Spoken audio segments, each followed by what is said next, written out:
ॐ जयन्ती मंगला काली भद्रकाली कपालिनी दुर्गा क्षमा शिवा धात्री स्वाहा स्वधा नमोस्तुते भगवत्यै नमः पराम्बिकायै नमः।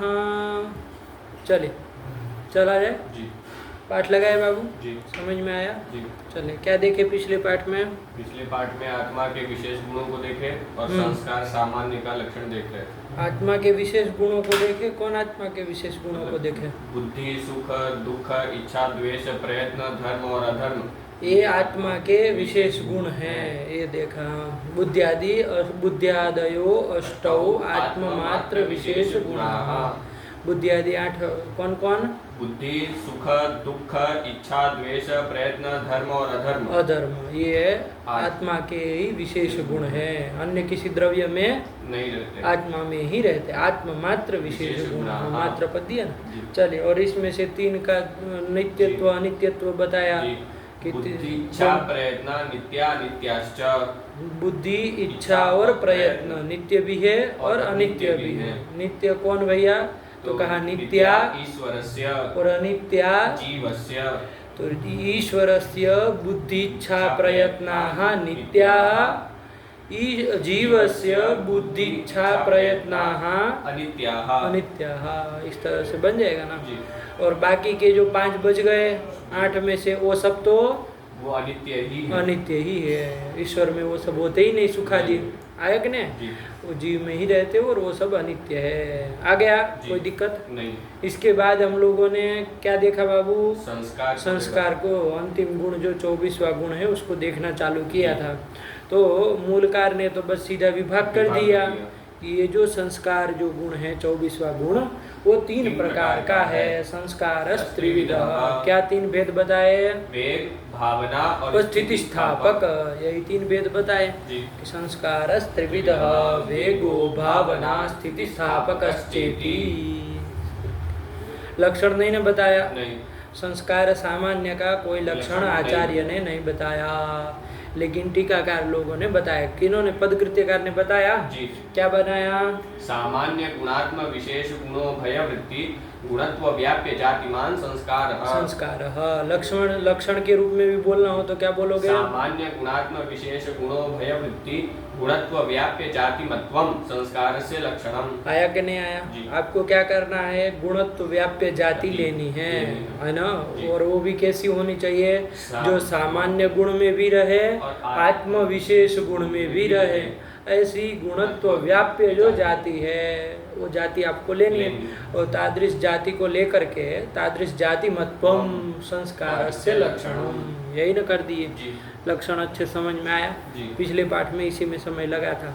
बैठ गया ना? कोई दिक्कत अब नहीं है। इसी का कुछ पदकृत्य चल रहा था, है कि नहीं है? एक बार लक्षण बोल लो। संस्कार से किम लक्षण? सामान्य गुणात्म विशेष गुणो भय वृत्ति गुणत्व व्याप्य जातिमत्वम संस्कार से लक्षणम। देखो बाबू, गुणत्व व्याप्य जाति, यदि ऐसी कोई जाति होगी जो केवल सामान्य गुण में ही रहती है, आत्म विशेष गुण में नहीं रहती है, तो वो उभय वृत्ति नहीं न कहलाएगी।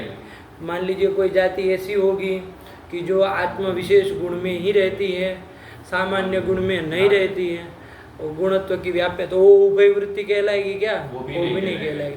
मान लीजिए ऐसी कोई जाति होगी जो सामान्य गुण में भी नहीं रह रही है और आत्म विशेष गुण में भी नहीं रह रही है, तो वो भी उभय वृत्ति नहीं कहलाएगी। कौन उभय वृत्ति कहलाएगी? जो दोनों में रहे। कौन दोनों में? सामान्य गुण में भी रहे और आत्म विशेष गुण में भी रहे। ऐसी जाति लेनी है और वो सब गुणत्व की व्याप्य भी होनी चाहिए।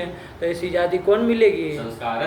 संस्कारत्व जाति ही मिलेगी। क्योंकि संस्कारत्व जाति कौन से सामान्य गुण में रहती है? कोई पूछेगा तो वेग और स्थिति स्थापक, जो सामान्य गुण है उसमें रहती है। और आत्म विशेष गुण कौन सा है जिसमें भी संस्कारत्व रहता ही है? भावना। आया कि नहीं? क्या भावना में संस्कारत्व जाति रहती है। आत्म विशेष गुण में जो आत्म विशेष गुण जो भावना है उसमें संस्कारत्व जाति रहती है। तो उभय वृत्ति जाति कौन जाति आई? संस्कारत्व जाति। और वो गुणत्व की व्याप्य भी है कि नहीं है? गुणत्व की व्याप्य तो 24 बहुत सारी जातियां हैं, लेकिन उसमें जो उभय वृत्ति भी हो ऐसी जाति कौन मिली? संस्कारत्व जाति। संस्कारत्व जाति मिली।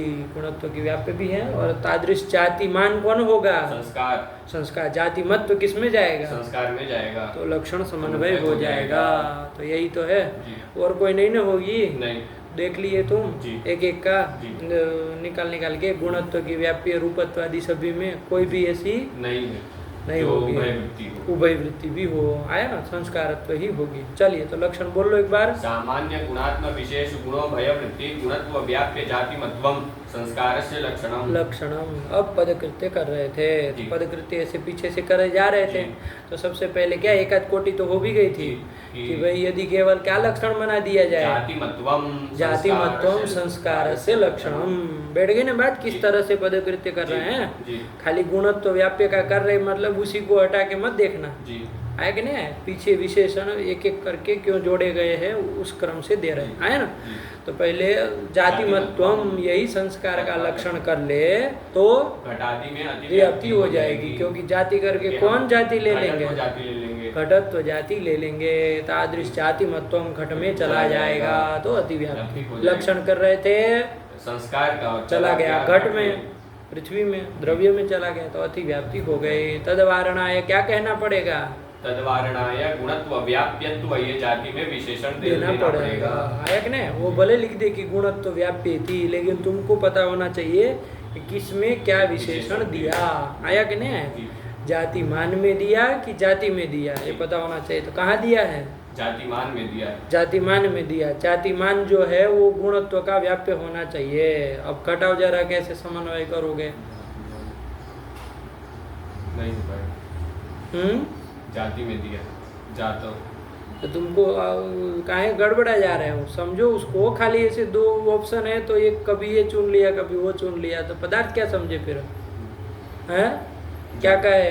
जाति में विशेषण दिया, जाति में दिया। जाति मत्व में बहुत सारी चीज आ रही है ना, जाति मान, उसके बाद तो प्रत्यय है। तो जाति में विशेषण दिया कि जाति मान में दिया? जाति में दिया। जाति में दिया विशेषण की गुणत्व की व्याप्य जाति होनी चाहिए। अरे जाति मान क्यों गुणत्व का व्याप्य होगा? ध्यान दो, मान लो जाति करके तुमने संस्कारत्व जाति ली, जाति मान कौन होगा? संस्कार होगा। वो संस्कार गुणत्व का व्याप्य है? नहीं। अरे गुणत्व तो गुणों में रहेगा, संस्कार जो है वो द्रव्य में रहेगा। जिस किसी द्रव्य में रहेगा तो दोनों का व्याप्य व्यापक भाव नहीं बनेगा, बनेगा ही नहीं। व्याप्य व्यापक भाव उन्हीं का बनता है जो जिनका सामानाधिकरण्य हो, कहीं साथ में रहते हो कम से कम, जो साथी में नहीं रहते हैं कभी, आया कि नहीं? जैसे पृथ्वीत्व और जलत्व। पृथ्वीत्व कहाँ रहेगा? पृथ्वी में रहेगा। जलत्व कहाँ रहेगा? इनका कभी व्याप्य व्यापक भाव होगा? किनका? पृथ्वीत्व का और जलत्व का। जलत्व का। कह सकते हो कि पृथ्वीत्व की अपेक्षा जलत्व व्याप्य है, चाहे व्यापक है, कह पाओगे? चाहे जलत्व की अपेक्षा पृथ्वीत्व व्याप्य है, चाहे व्यापक है, कह पाओगे?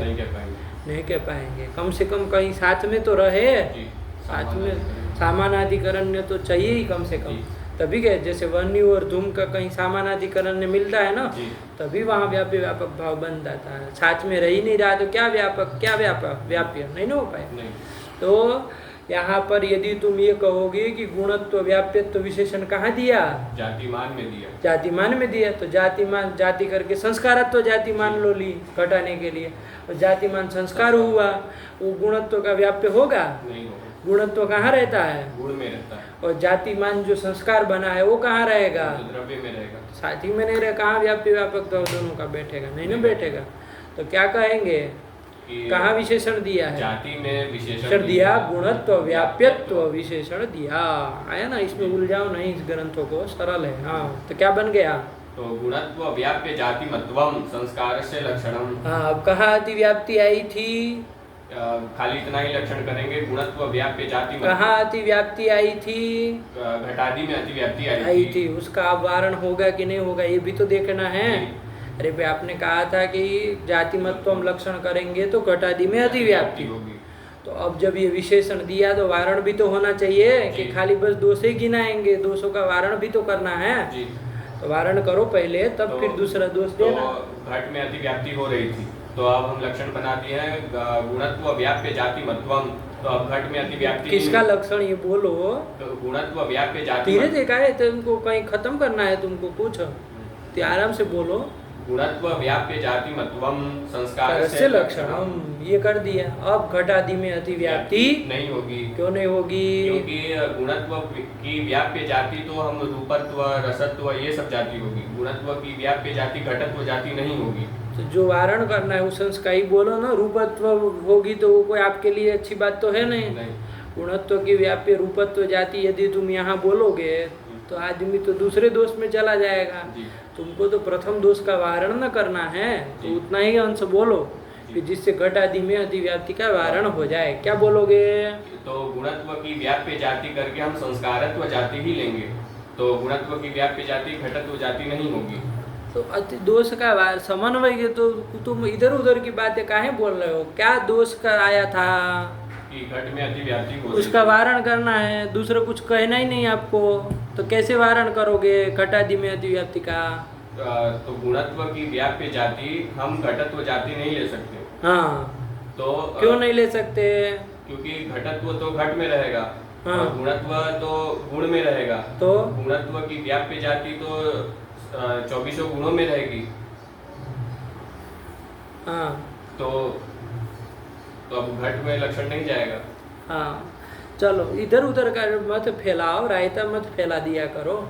बात समझ गए हो तुम, हम सही समझ रहे। लेकिन जब जिस प्रश्न के लिए जितना उत्तर आवश्यक है उतना ही बोलो ना। आपने कहा कि घट आदि में अतिव्याप्ति थी, उसका वारण करने के लिए आपने विशेषण दिया है ना। तो देने पर लक्षण मना गुणत्व व्याप्य जाति मत्वम संस्कार से लक्षणम। अब घटादि में अतिव्याप्ति नहीं होगी, क्योंकि अब जाति करके घटत्व जाति आप नहीं ले सकते। क्यों नहीं ले सकते? क्योंकि हमको जाति करके ऐसी जाति लेनी है जो गुणत्व की व्याप्य हो। घटत्व गुणत्व का व्याप्य नहीं है, नहीं ना होता है। नहीं होता। अरे कोई तो एक साथ रहते ही नहीं, कहाँ व्याप्य व्यापक भाव होगा, है ना। जहाँ जहाँ घटत्व है वहाँ वहाँ गुणत्व है क्या? नहीं। घटत्व कहाँ पर है? घट में है। वहाँ गुणत्व है क्या? नहीं है। नहीं है, तो व्याप्य बना ही नहीं। तो इसलिए घट में अतिव्याप्ति नहीं होगी। इतना ही बोलना है। अब कहा क्या होगा क्या होगा, संस्कार में अब समन्वय दिखाना हो तो अलग से दिखा सकते हो कि भाई देखो संस्कार में तो समन्वय हो जाएगा, है ना। क्यों हो जाएगा? क्योंकि गुणत्व व्याप्य जाति करके कौन जाति लेंगे? संस्कारत्व जाति लेंगे। वो तो व्याप्य होती है ना। गुणत्व की व्याप्य होती है। ये कहीं तुम कह दे रहे हो कि ये व्याप्य होती है, कहीं कह दे रहे हो ये व्याप्य नहीं होती है, तो समझ के कहते हो कि खाली ऐसे ही हाँ ना बोल लेते हो? नहीं समझ के। क्या कैसे? मान लो कोई पूछे कैसे व्याप्य हो रही है? गुणत्व की व्याप्य मतलब गुणत्व की व्याप्य संस्कारत्व कैसे होती है? यदि कोई का स्पष्ट करो इसको तो क्या कहोगे? कि जहाँ जहाँ गुणत्व रहता है, जहाँ जहाँ गुणत्व रहता है वहाँ वहाँ संस्कारत्व रहता है। जहाँ जहाँ संस्कारत्व रहता है वहाँ वहाँ गुणत्व रहता है। यत्र यत्र से व्याप्य को लिया जाता है, तत्र तत्र से व्यापक लिया जाता है। तो पहले तुमको ऐसे बोलना है गुणत्व की व्याप्य संस्कारत्व है। तो यत्र यत्र से कौन बोलोगे? संस्कार को कहेंगे, संस्कारत्व करेंगे। यत्र यत्र संस्कारत्वम तत्र तत्र गुणत्वम। है कि नहीं ऐसा? संस्कारत्व कहाँ है? संस्कार में है। वहाँ गुणत्व है कि नहीं है? तो इसलिए व्याप्य हो गए। नहीं आया? ठीक है ना। जैसे कोई कहे वन्नी का व्याप्य धूम है कि नहीं है? तो क्यों है? तो क्योंकि यत्र यत्र धूमः तत्र तत्र वह्नि। तो वैसे ही गुणत्व का व्याप्य संस्कारत्व है कि नहीं है? क्यों? क्योंकि यत्र यत्र संस्कारत्वम तत्र तत्र गुणत्वम। गुणत्वम ऐसा है। आया कि नहीं? उल्टा कभी भी मत बोल देना। यत्र यत्र गुणत्वम तत्र तत्र संस्कारत्वम बनता भी नहीं है और वो व्यापक नहीं। तब यदि चला भी जाए तो वो व्यापक हो जाएगा, फिर व्याप्य थोड़ी ना होगा वो। चलिए बैठ गई बात। तो गुणत्व व्याप्य जाति संस्कारत्व जाति तादृश जाति मत्वम संस्कार में चला गया, तो लक्षण समन्वय हो गया एकदम साफ। तो यही लक्षण कर दो। क्या कर दो? गुणत्व व्याप्य जाति मत्वम संस्कार से लक्षणम। लक्षणम। यहाँ तक का हम लोगों का ग्रंथ आ गया। अब आगे चला जाए। क्या कह रहे हैं आगे? अब आगे पंक्ति से चलो। लगाए हो तुम? समझ में आया? चलो बताना क्या है। कबड़ा नहीं, बस बहुत अच्छा। चलो तो यहाँ तक का हो गया। एक बार बोल लो वो पंक्ति कहाँ से चला था? घटादि। वहीं से पदकृत्य शुरू से पढ़ लो ना एक बार, लक्षण से ही। संस्कारम विभजते संस्कारेति सामान्य गुणात्म विशेष गुणो भय वृत्ति गुणत्व व्याप्य जातिमान संस्कारः।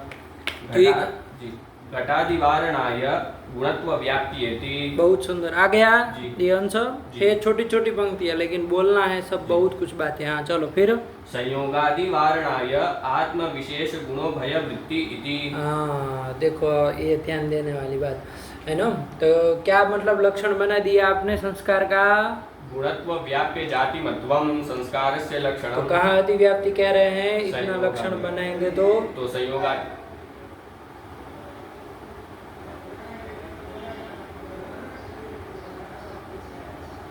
अगर इतना ही लक्षण बनाएंगे गुणत्व व्याप्य जाति मत्वम संस्कार से लक्षणम तो संयोग आदि में अतिव्याप्ति हो जाएगी। क्यों हो जाएगी?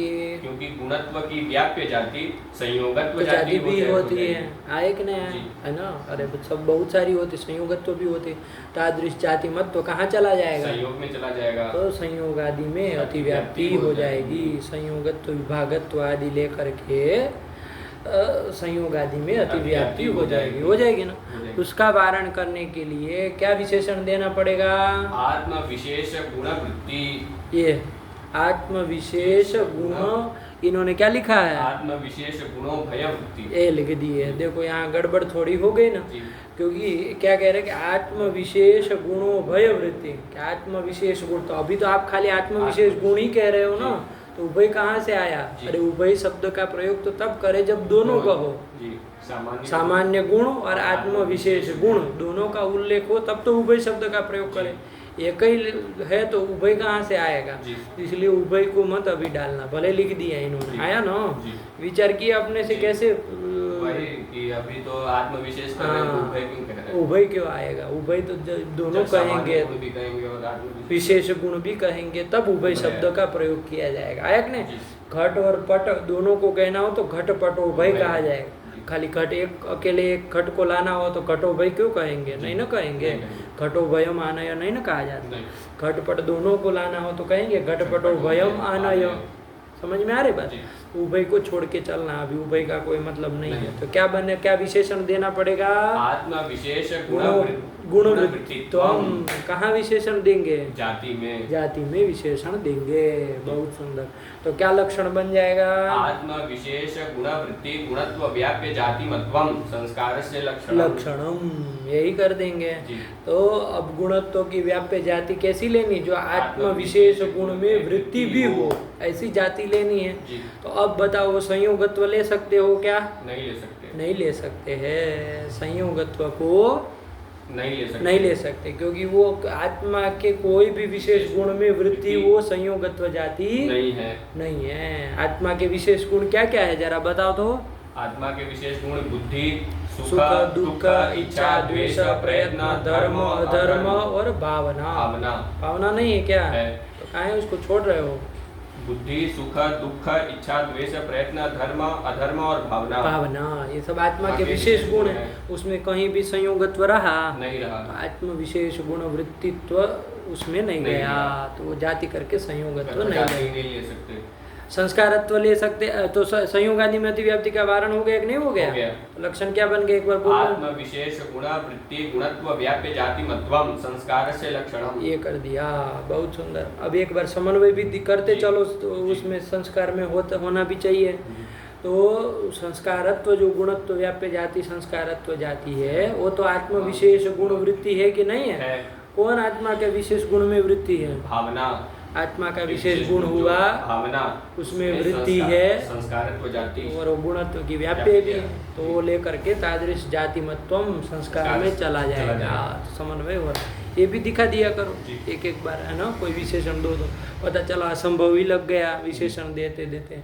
तो ऐसा ना हो जाए। ठीक हुआ?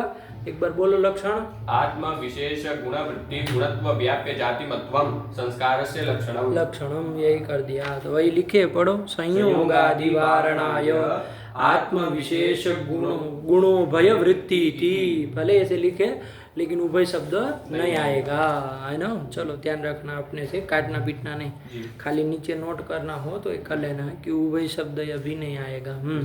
फिर क्या आया? ज्ञानादि वारणाय सामान्येति। सामान्य गुण का भी निवेश करना पड़ेगा है ना। कि सामान्य गुण आत्म विशेष गुण, अब उभय शब्द बोल सकते हो, उभय वृत्ति होनी चाहिए। तो सामान्य गुण ये जो एक दे रहे हैं दल, तो वो देने की क्या जरूरत है, ये अंश जोड़ने की क्या जरूरत है। तो कहा कि भैया यदि नहीं देंगे तो कहाँ अतिव्याप्ति हो जाएगी, ज्ञान आदि में अतिव्याप्ति हो जाएगी। क्यों? क्योंकि गुणत्व की व्याप्य जाति और आत्म विशेष गुण में वृत्ति भी हो, ऐसी जाति कौन जाति पकड़ लेंगे, ज्ञानत्व जाति पकड़ लेंगे। आत्मा का विशेष गुण कौन, ज्ञान, तद्वृत्ति जाति ज्ञानत्व जाति, गुणत्व की व्याप्य वो है ही, तो तादृश जाति मतम ज्ञान में चला जाएगा, सुख में सुखत्व लेके सुख आदि में चला जाएगा, तो अतिव्याप्ति हो जाएगी। तो उन ज्ञानादि में अतिव्याप्ति वारण करने के लिए सामान्य गुण का भी निवेश करना पड़ेगा। तो क्या कहेंगे कि भैया वो वृत्ति जाति कैसी होनी चाहिए, सामान्य गुण में भी वृत्ति होनी चाहिए, आत्म विशेष गुण में भी वृत्ति होनी चाहिए, मतलब उभय में वृत्ति होनी चाहिए। अब उभय शब्द का प्रयोग कर सकते हो, तो क्या बन जाएगा लक्षण, सामान्य गुणात्म विशेष गुणो भय वृत्ति गुणत्व व्याप्य जाति मध्वम संस्कार से लक्षणम। अब ज्ञानत्व जाति को लेकर के ज्ञान आदि में अतिव्याप्ति दे सकते हो, नहीं दे सकते, नहीं दे सकते। क्यों? क्योंकि ज्ञानत्व जाति है वो सामान्य गुण में वृत्ति नहीं है। किसमें? सामान्य गुण जो है, सामान्य गुण में वृत्ति नहीं है। ये बोलो, सामान्य में वृत्ति मत, सामान्य गुण में वृत्ति नहीं है। सामान्य गुण जैसे कौन होते हैं सामान्य गुण? सामान्य गुण जैसे रूप, अरे रूप सामान्य गुण है, रूप नहीं, संयोग, संयोग विभाग आदि आया कि नहीं, ये पता होना चाहिए। 24 गुणों में सामान्य गुण कौन है, विशेष गुण कौन है। विशेष गुण तुम्हारी कारिका एक है अच्छे से, तो उसके अलावा जो बचे हुए हैं उसको सामान्य गुण कहते हैं, आया ना। तो वो याद होना चाहिए, बोलना पड़े, मान लो कोई कहे सामान्य गुण बोलो तो धड़ल्ले से बोल देना चाहिए कि ये सामान्य गुण है, बैठ गई बात। तो सामान्य गुण में वृत्ति नहीं न हुई ज्ञानत्व जाति, तो ज्ञानत्व जाति को लेकर के अतिव्याप्ति नहीं दे सकते। क्या लक्षण बन गया, सामान्य गुणात्म विशेष गुणों भय वृत्ति गुणत्व व्याप्य जाति मध्वम संस्कार से लक्षणम। वही तो कर दिए है, ज्ञानादि वारणाय सामान्यति, एकदम साफ। चलो अब यही ना लक्षण आया, अब कोई दोष नहीं ना है, कहीं दोष नहीं है। और संस्कार में समन्वय भी दिखा दो, संस्कारत्व जो किए भी है हम लोग समन्वय बहुत बार, एक बार कर लो कि संस्कारत्व जाति को तो पकड़े सकते हैं ना, इस तरह की जाति करके विशेषण द्वय विशिष्ट जाति करके संस्कारत्व जाति ले सकते हैं। क्यों? एक तो गुणत्व की व्याप्य है ही, और सामान्य गुण आत्म विशेष गुणों भय वृत्ति भी है। कौन सामान्य गुण में रहती है और कौन आत्म विशेष गुण में रहती है? वेग और स्थिति स्थापक ये सामान्य गुण है, उसमें भी वृत्ति है संस्कारत्व, और भावना जो आत्म विशेष गुण है उसमें भी वृत्ति है संस्कारत्व। तो ऐसी जाति संस्कारत्व जाति, तादृश जाति मतलब संस्कार में चला जाएगा, लक्षण समन्वय हो जाएगा, हो गया। यही लक्षण है और कुछ नहीं, सरल ही था। बस ये है कि बोलो इसको, आलस्य नहीं करो। वो भले आधी से आधी पंक्ति में लिखे, उसको बोलने का अभ्यास करो, है ना। अभी से कम बोलने का अभ्यास करोगे, अभी से विद्वान हो जाएंगे तो क्या करेंगे ना, ज़्यादा से ज़्यादा बोलो, है ना। एक आधी मतलब पंक्ति है तो उसको आधा घंटे बोलने का अभ्यास करो, इसका व्याख्यान हम आधे घंटे तक करना हो तो कैसे करें जी। फिर संक्षेप में बाद में जाओ, अभी से संक्षेप शैली अपनाओगे तो बोल नहीं पाओगे शास्त्र, ठीक। चलो तो ये बन गया। तो लक्षण एक बार संस्कार का बोलो, आगे बढ़े। सामान्य गुणात्म विशेष गुणों भय वृत्ति गुणत्व व्याप्य जाति मध्वम संस्कार से लक्षणम। लक्षणम, ये संस्कार का लक्षण कर दिया। और ये संस्कार कितने प्रकार का है? 3 प्रकार का। क्या क्या? वेग, भावना और स्थिति स्थापक के भेद से 3 प्रकार का है। अब एक एक को क्रम से हम लोगों को देखना है। हो गया यहाँ का, यहाँ तक का पदकृत्य जी। अब आगे वेग के लिए आ रहा है ना जी। तो अब चलो मूल पहले कर लिया जाए पूरा, और मूल पूरा करने के बाद तब टीका देखी जाए, ठीक। चलो संस्कार त्रिविधः वेगो भावना स्थिति स्थापकश्चेति। अब उसमें सबसे पहला जो वेग है उसी को बताने जा रहे हैं। तो क्या कह रहे, पढ़ो। वेग पृथिव्यादि चतुष्टय मनोमात्र वृत्ति। हाँ, वेग कहाँ पर रहता है? वेग नामक जो संस्कार है, वेगाख्य जो संस्कार है वो कहाँ रहता है, उसका आश्रय क्या है, उसी को बता रहे हैं। इसका भी वेग का भी देखो स्वरूप नहीं बता रहे, वेग किसको कहते हैं वो आचार्य नहीं बता रहे हैं, बस खाली सीधा उसका आश्रय बता दे रहे हैं। वेग भी चूंकि गुण है, संस्कारक वेगाख्य संस्कार गुण ही है, तो किसी न द्रव्यों किसी में क्रम रहेगा। तो कौन द्रव्यों में रहेगा? तो कहा कि पृथिव्यादि चतुष्टय मनोमात्र वृत्ति ही। पृथ्वी आदि चार कौन कौन हो जाएंगे? पृथ्वी, जल, तेज, वायु। वायु और मन। मन।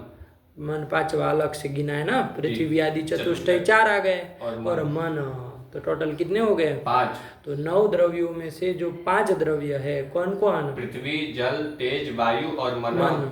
इन पांचों द्रव्यों में वेगाख्य संस्कार रहता है। नहीं आया? आगे। पांचों में वेग रहता है। जी। तो पृथ्वी आदि चतुष्टय मनोमात्र वृत्ति। इसके अलावा 4 द्रव्य कौन बच गए? आकाश, काल, दिक्, आत्मा। इनमें वेग नहीं रहता। आकाश में, काल में, दिक् में और आत्मा में वेग नहीं रहता। इन पांचों में पृथ्वी आदि 4 और मन, ये 5 ही तो वो है मूर्त द्रव्य है जी। मूर्त द्रव्य कौन होते हैं? पृथ्वी, जल, तेज, वायु और मन। मूर्त द्रव्य मतलब क्रियावत्वम, मूर्तत्वम। क्रिया। मूर्त द्रव्य मतलब क्रिया वाले द्रव्य, क्रियावत द्रव्य 5 ही होते। उन पांचों में ये वेग रहता है। आया कि नहीं? चलिए तो वही कहे हैं, पढ़ो। वेग पृथिव्यादि चतुष्टय मनोमात्र वृत्ति। अब वेग किसको कहते हैं? लक्षण तो बताना चाहिए। हम कैसे समझे? आप कहाँ रह रहा है वो बता दे रहा है, लक्षण तो कुछ बताए नहीं। तो टीकाकार लोग बताएंगे, अपना से हल्के समझ में रखना। अभी पदकृत्य पढ़ेंगे तो बताएंगे कि द्वितीयादि पतना समवायी कारणम वेग, इस तरह से बताएंगे कि द्वितीयादि जो पतन होता है उसका असमवायी कारण ही वेग है। आद्य पतन का तो असमवायी कारण कौन होता है? गुरुत्व। आया था ना, आद्य पतना समवायी कारणम गुरुत्वम, है ना। तो आद्य पतन, जैसे कोई पेड़ से कोई फल गिरता है तो जो उसका आद्य पतन है, प्रथम पतन है, चाहे पत्थर यहाँ से छोड़ते हैं तो जो उसका आद्य पतन है, उस प्रथम पतन का तो असमवायी कारण कौन है? गुरुत्व है। लेकिन उसके बाद द्वितीयादि जो पतन उसका हो रहा है, तो उस द्वितीयादि पतन का असमवायी कारण कौन है? वेग होता है। होता है कि नहीं होता है? तो उसी वेग का लक्षण भी करना हो तो इसी से बना लेना, द्वितीयादि पतना समवायी कारणम वेग। द्वितीयादि पतन का असमवायी कारण वेग है। इसी तरह से पदकृत्यकार बताएंगे भी, अपने समझ के रखना। वो वेग कहाँ रहता है वो खाली मूलकार ने बता दिया। आ गया? चलो, यही वेग का मूल में संक्षेप से निरूपण कर दिए, पढ़ो। वेग पृथिव्यादि चतुष्टय मनोमात्र वृत्ति। ये वेग का हो गया। अब दूसरा क्या आ रहा है? संस्कार, भावना। अब भावनाख्य जो संस्कार है, भावना नामक जो संस्कार, उसको बता रहे हैं। तो क्या कह रहे, पढ़ो। अनुभवजन्या स्मृति हेतुर्भावना आत्ममात्र वृत्ति। आया कि नहीं? अनुभवजन्या स्मृति हेतुर्भावना। भावनाख्य जो संस्कार है वो कैसा है? तो अनुभवजन्या, भावना है ना स्त्रीलिंग, इसलिए अनुभवजन्या। तो अनुभवजन्या, अनुभव से जन्य है। अनुभवात्मक जो ज्ञान होता है ना, उससे जन्य है, उससे उत्पन्न होता है भावनाख्य संस्कार। आया कि नहीं? और कैसा है? स्मृति हेतु, स्मृति का हेतु भी है, स्मृति का कारण भी है। आया कि नहीं? हम लोगों ने स्मृति, स्मरणात्मक ज्ञान कैसे होता है उसकी जब प्रक्रिया हम लोग शुरुआत में समझे थे तो वहाँ पर इस संस्कार की चर्चा आई थी कि नहीं आई थी? वहाँ हम लोग संस्कार बोलते हैं तो संस्कार तो 3 प्रकार के हैं। कौन सा संस्कार? भावनाख्य संस्कार। कौन सा? भावनाख्य संस्कार। भावनाख्य संस्कार की ही वहाँ चर्चा है। स्मृति के प्रकरण में किए थे तो वहाँ तो इतना लंबा नहीं खींचते, संस्कार कह देते हैं, लेकिन संस्कार वहाँ वेग और स्थिति स्थापक से कोई लेना देना नहीं। वहाँ पर स्मृति में जो संस्कार है वो भावनाख्य संस्कार की ही चर्चा है। आई बात? तो क्या है क्या? तो देखो, स्मरणात्मक ज्ञान कैसे होता, प्रक्रिया तुमको मालूम ही है ना। जैसे किसी भी पदार्थ को आपने मान लीजिए अपने अनुभवात्मक ज्ञान हुआ, प्रत्यक्ष मान लीजिए अपनी आँख से देखा, किसी व्यक्ति को, देवदत्त को देखा, अब उसका क्या हो जाता है? वो जो उसका अनुभवात्मक जो प्रत्यक्ष ज्ञान हुआ वो तो 2 क्षण रहेगा, नष्ट हो जाएगा। हो जाएगा कि नहीं हो जाएगा? तो वो होता क्या है प्रक्रिया में? वो ज्ञान खत्म होते होते वो संस्कार को, एक देवदत्त विषयक संस्कार को, भावनाख्य संस्कार को आत्मा में उत्पन्न कर देता है। आया कि नहीं आया? अनुभव से क्या हुआ? संस्कार, भावनाख्य संस्कार उत्पन्न हुआ कि नहीं हुआ? अब वो संस्कार उसके आत्मा में, व्यक्ति देखने वाले के आत्मा में बैठा हुआ है, आया कि नहीं? अब वो संस्कार जो है वो कालांतर में कुछ तद विषय कुछ बात आ जाए, उद्बोधक कुछ आ जाए, तो उससे क्या हो जाता है? वो संस्कार उद्बुद्ध हो जाता है और उस विषय का स्मरणात्मक ज्ञान हो जाता है, स्मृति हो जाती है। संस्कार से हो रही है ना, तो स्मृति को पैदा करा देता है वो संस्कार। तो ये क्रम है, आया कि नहीं? मोटे मोटे से। तो यहाँ पर क्या समझ में आया कि ये जो संस्कार है, कौन सा संस्कार? भावनाख्य संस्कार। वो किससे उत्पन्न हुआ? अनुभव से उत्पन्न, अनुभवात्मक ज्ञान से, अनुभव से उत्पन्न हुआ, तो अनुभवजन्य है। और स्मृति को पैदा करा रहा है कि नहीं? तो स्मृति का हेतु है, कारण। तो वही कह दिया, अनुभवजन्या स्मृति हेतु भावना। नहीं है? ये भावनाख्य संस्कार अनुभव से जन्य है और स्मृति का हेतु है, कारण है। ठीक हुआ? कोई दिक्कत नहीं, सरल ही है। अरे प्रक्रिया हम लोग इसके पहले बहुत बार देखे हैं, तो पता ही है। लेकिन वहाँ संस्कार सामान्य का नाम बोलते थे, लेकिन ध्यान रखना, आप पढ़ लिए हो ग्रंथ, संस्कार मतलब कौन सा? भावनाख्य संस्कार। ठीक हुआ? चलिए, तो यही कर दिया। बोलो क्या पढ़े? पढ़ो। अनुभवजन्या स्मृति हेतु भावना। लक्षण मान लो कोई कहे भावनायाः किम लक्षणम? अनुभवजन्यत्वे सति स्मृति हेतुत्वम भावनायाः लक्षणम। भावना का यही लक्षण है, अनुभवजन्यत्वे सति स्मृति हेतुत्वम।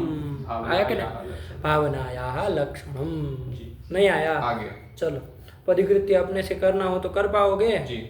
मान लो कोई कहे कि भैया स्मृति हेतुत्वम, यही कह दो, विशेषण दल हटा दो, तो क्या लक्षण बन जाएगा? स्मृति हेतुत्वम भावनायाः लक्षणम। स्मृति का जो हेतु है, कारण है, वो भावना है। तो स्मृति का हेतु वही है, तो वो का भावना कारण है, तो लक्षण समन्वय हो जाएगा। क्या दिक्कत है? स्मृति हेतुत्वम भावना में चला जाएगा। इतना ही रखो। तो कोई दोष? जी क्या? प्रत्यभिज्ञा ज्ञान में, प्रत्यभिज्ञा में क्यों अतिव्याप्ति हो जाएगी? प्रत्यभिज्ञा से स्मृति होती है क्या? नहीं। स्मृति हेतु तुम प्रत्यभिज्ञा में क्यों जाएगा? अरे स्मृति का हेतु प्रत्यभिज्ञा ज्ञान होता है क्या? नहीं। स्वयं देवदत्त, ये स्मृति से होता है क्या? नहीं। तब फिर तो स्मृति हेतु तुम क्यों जाएगा उसको? अरे भाई, स्मृति के हेतु मतलब कारण, और भी तो बहुत कुछ है जी। क्या कह रहे? बोलो। स्मृति के कारण तो और भी बहुत कुछ है, आया कि नहीं है? खाली और खाली केवल यही थोड़ी ना है। कौन? भावना थोड़ी ना है। अरे स्मृति भी तो ज्ञान है। ज्ञान जो है वो समवाय संबंध कहाँ उत्पन्न होता है? आत्मा में। ज्ञानाधिकरणम आत्मा। तो ज्ञान का समवायी कारण आत्मा होता है कि नहीं होता है? तो स्मृति ज्ञान का भी तो समवायी कारण आत्मा हुआ। तो स्मृति हेतुत्वम, स्मृति कारणत्वम आत्मा में नहीं चला गया? तब फिर अरे कोई भी ज्ञान हो, उसका कारण समवायी कारण आत्मा होता ही है, नहीं होता है? होता है। तो स्मृति ज्ञान का भी हेतुत्व उसमें आत्मा में चला गया, तो आत्मा में अतिव्याप्ति। आत्म मन संयोग होता ही है। आत्म मन संयोग ज्ञान मात्र के प्रति कारण है कि नहीं है? तो कोई भी ज्ञान हो, चाहे स्मरणात्मक हो चाहे अनुभवात्मक हो, आत्म मन संयोग होने पर ही तो तद विषयक ज्ञान होता है कि नहीं होता है? तो वहाँ पर भी स्मृति हेतु तो चला गया कि नहीं चला गया? कहाँ पर? आत्म मन संयोग में भी चला गया, आत्मा में चला गया, आत्म मन संयोग में चला गया, मन में भी चला जाएगा। मन भी ज्ञान मात्र के प्रति कारण है। मन भी मनस्त्वेन रूपेण ज्ञान मात्र के प्रति कारण है। बिना मन के कोई भी ज्ञान हो सकता है? स्मरणात्मक ज्ञान भी नहीं हो सकता। स्मृति हेतु तो मन में भी चला गया, बहुत जगह अतिव्याप्ति हो जाएगी। क्या दिक्कत है? नहीं हुआ? हो जाएगी। तब फिर इन अतिव्याप्तियों का वारण करने के लिए क्या देना पड़ेगा? अनुभवजन्यत्वम। अनुभवजन्यत्वम, क्या अनुभव से जन्य होना चाहिए, एक दल देना पड़ेगा। जब दे देंगे तो अतिव्याप्ति का वारण हो जाएगा। क्यों? कहाँ अतिव्याप्ति हो रही थी? आत्मा में, आत्म मन संयोग में, मन में, तो वारण हो जाएगा। क्योंकि अनुभव से जन्य है क्या आत्मा? नहीं। किससे जन्य है आत्मा? किसी से जन्य, वो तो नित्य है, नित्य। किसी से जन्य नहीं। ऐसे ही मन भी नित्य है, किसी से जन्य नहीं। आत्म मन संयोग मान लो जन्य है भी तो अनुभव से जन्य नहीं ना है, नहीं। ज्ञान से थोड़ी ना आत्म मन संयोग होगा, वो तो आत्मा और मन से होगा आत्म मन संयोग, आया कि नहीं। तो अनुभव जन्य तो न आत्मा में गया, न आत्मा मन संयोग में गया, न मन में गया, गया। कहीं नहीं ना गया, तो अतिव्याप्ति का वारण हो जाएगा। ठीक हुआ। जी। और भावना में तो लक्षण समन्वय हो ही जाएगा। अच्छा, कोई कहे कि केवल विशेषण दल ही दो, अनुभवजन्यत्वम, इतना ही कह दो, विशेष दल हटा दो, तो क्या लक्षण बन जाएगा? अनुभवजन्यत्वम भावनायाः लक्षणम, यही बन जाएगा। क्या दिक्कत है, अब बोलो। तो घटादि ज्ञान जो है उसमें अतिव्याप्ति हो जाएगी। क्यों? क्योंकि वो भी तो अनुभव से, प्रत्यक्ष से जन्य है, चक्षुरिंद्रिय से। तो हम चक्षुरिंद्रिय जन्य तो लक्षण थोड़ी न बनाए, अनुभवजन्य तो हम यही गए। कैसे घटक ज्ञान में घटक ज्ञान हुआ, जैसे चक्षुरिंद्रिय से घटक ज्ञान हुआ, उस घटक ज्ञान में अनुभवजन्य तो कैसे जाएगा? अनुभव मतलब ज्ञान, प्रत्यक्ष ज्ञान। प्रत्यक्ष ज्ञान को ही अनुभव कहते हैं।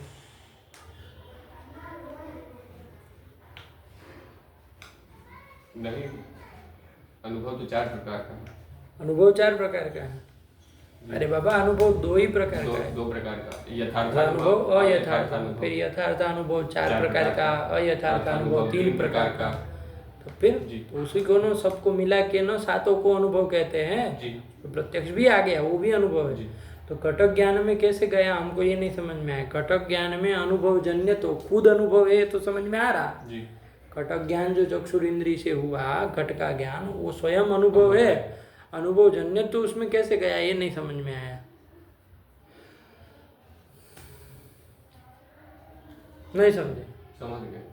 घटक ज्ञान तो स्वयं अनुभव है, स्वयं अनुभव है। अनुभव जन्य तो उसमें कहाँ गया?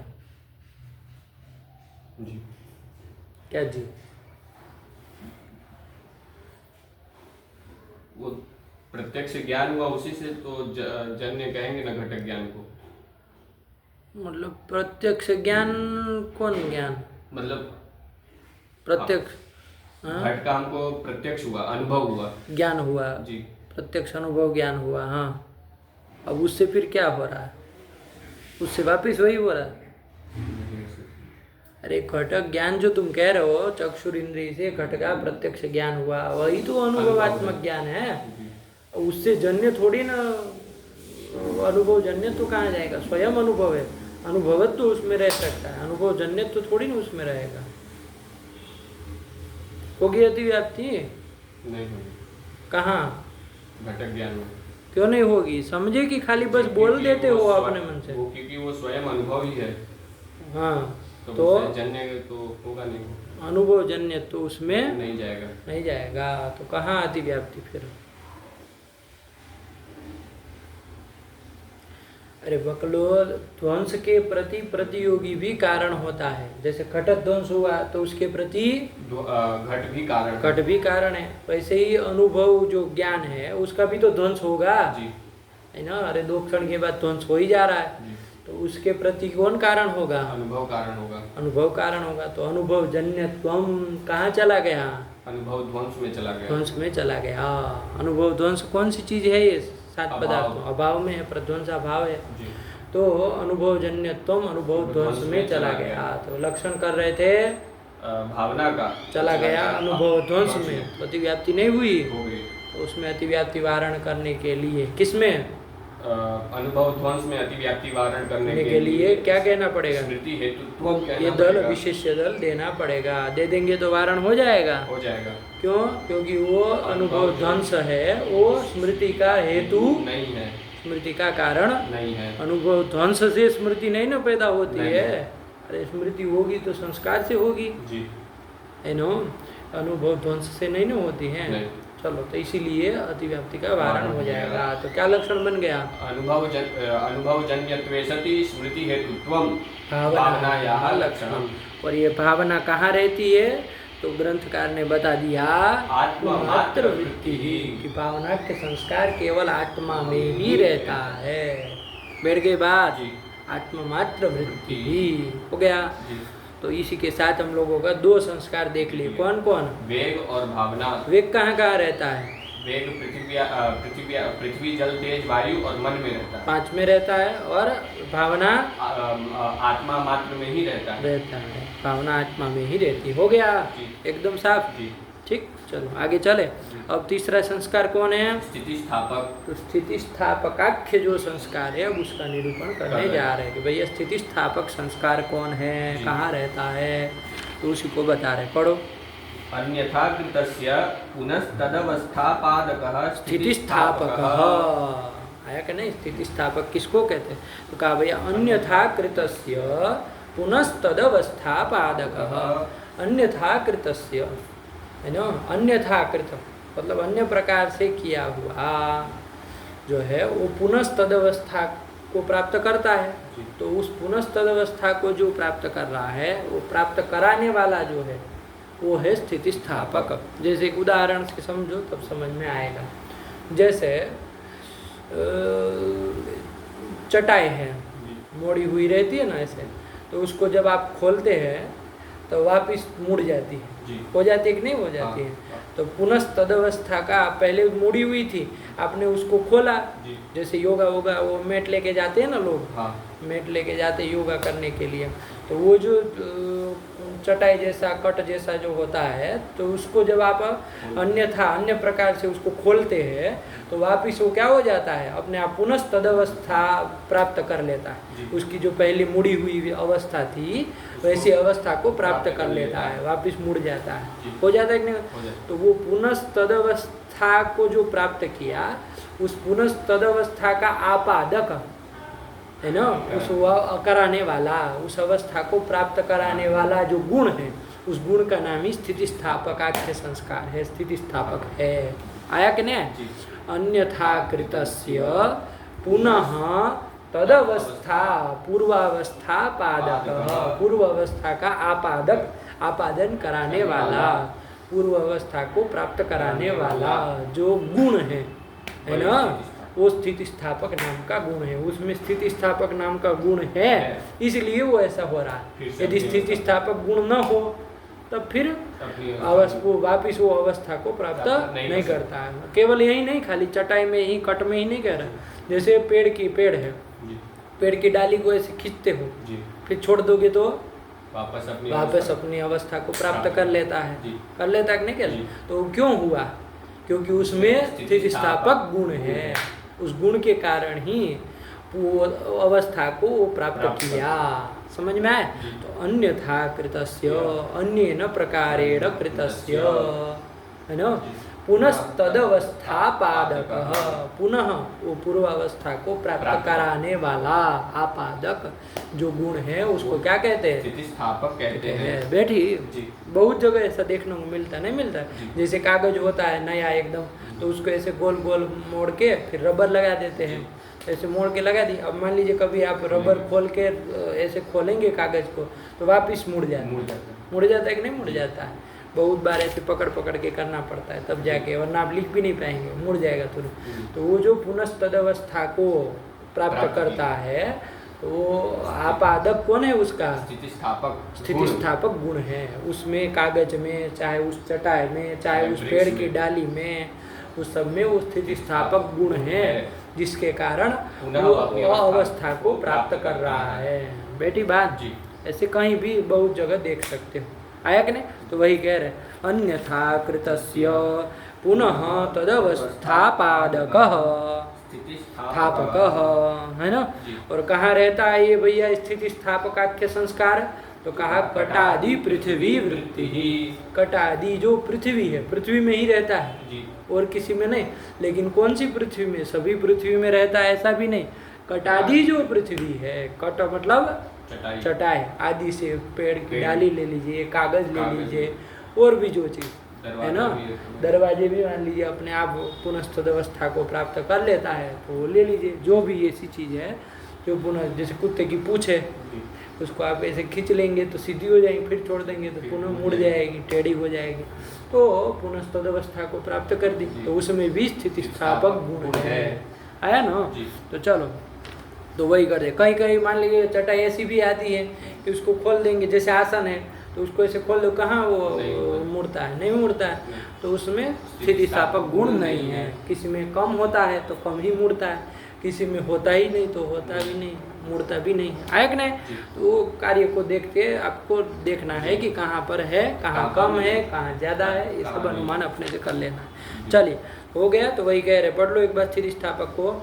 अन्यथा कृतस्य पुनस्तदवस्थापादकः स्थितिस्थापकः स्थितिस्थापकः, और कहाँ रहता है तो कटादि पृथ्वी वृत्ति ही। ध्यान रखना, सभी पृथ्वी नहीं कहा, पृथ्वी वृत्ति ही नहीं कहा, कटादि पृथ्वी वृत्ति, कटादि जो पृथ्वी है उसी में रहता है। हो गया। ये तीनों संस्कार आपके हो गए। कौन कौन? वेग, भावना और स्थितिस्थापक। वेग कहाँ रहता है? पृथ्वी, जल, तेज, वायु और मन में रहता है। और भावना आत्मा में ही रहती है। और स्थितिस्थापक कटादि पृथ्वी में ही रहता है। हो गया। इति गुणा। हाँ, इसी के साथ मूल ग्रंथ में गुण का 24 गुणों का निरूपण हो गया। मूल ग्रंथ में हो ही गया। अब टीका टिप्पणी में बचा है, पदकृत्य में भी बचा है और न्याय बोधि में भी बचा है। तो अब अगले पाठों में देखेंगे। रखा जाए पाठ यहीं पर। समझ में आया कि नहीं? आ गया। ये तीनों संस्कार सामान्य का क्या लक्षण कर दिए? सामान्य गुणात्म विशेष गुणों भय वृत्ति गुणत्व व्याप्य जाति मत्वम संस्कारस्य लक्षणम। ये हो जाएगा। वे अब ये और वो संस्कार 3 प्रकार का, वेग, भावना और स्थितिस्थापक। कोई कहे वेग का क्या लक्षण है तो मूल में नहीं बताया, लेकिन टीकाकार बताएंगे। अपने से ध्यान भी रखना। क्या? द्विपतना समवायी कारणम वेग।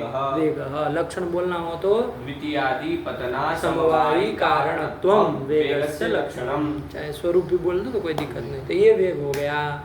वेग के बाद दूसरा क्या? भावना। भावना का भी लक्षण बोल लो। अनुभव जन्यत्वे सति स्मृति हेतुत्वम भावनायाः लक्षणम। और स्थितिस्थापक को मूल कार बताई दिए हैं। अन्यथा कृतस्य पुनस्तदवस्थापादकः स्थितिस्थापकः। कोई दिक्कत ही नहीं है। चलिए इतना लगा लो, फिर अगले पाठ में चलते हैं। रखे। भगवते नमः, पराम्बिकायै नमः।